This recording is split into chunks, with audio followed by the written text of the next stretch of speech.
நம்முடைய வாழ்க்கை வந்து ஒரு ஓட்டப்பந்தயம் மாதிரி, ரன்னிங் ரேஸ் மாதிரி.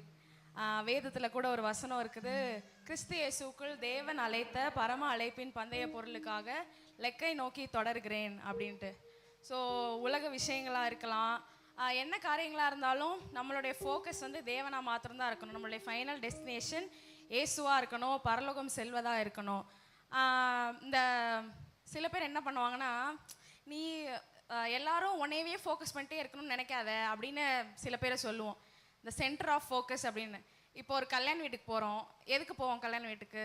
யாருக்கு கல்யாணம் ஆகுது, அவங்க வீட்டில் யாரெல்லாம் இருக்கா அப்படின்னு சொல்லி பார்க்குறக்காக தான் போகிறோம். ஸோ அந்த கல்யாண வீட்டில் centre of attention, centre of focus வந்து அந்த பொண்ணு மாப்பிள்ளை.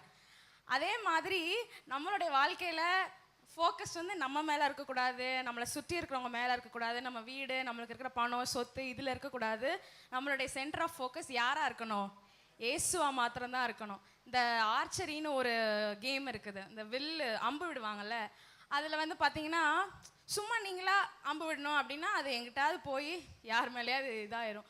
ஆனால் அவங்களுக்கு அந்த ஃபோக்கஸ் இருக்கும், அதையே ரொம்ப நேரம் அதையே பார்த்துக்கிட்டே இருப்பாங்க. பார்த்ததுக்கப்புறம் தான் இப்போ நம்ம விட்டால் அது கரெக்டாக அதில் போகும் அப்படின்னு சொல்லிட்டு அவங்களுக்கு தெரிஞ்சதுக்கப்புறம் விடுவாங்க. கரெக்டாக அந்த நடுவில் இருக்கிற அந்த 10வது பாயிண்டில் போய் அது அந்த அம்பு வந்து அங்கே போகும்.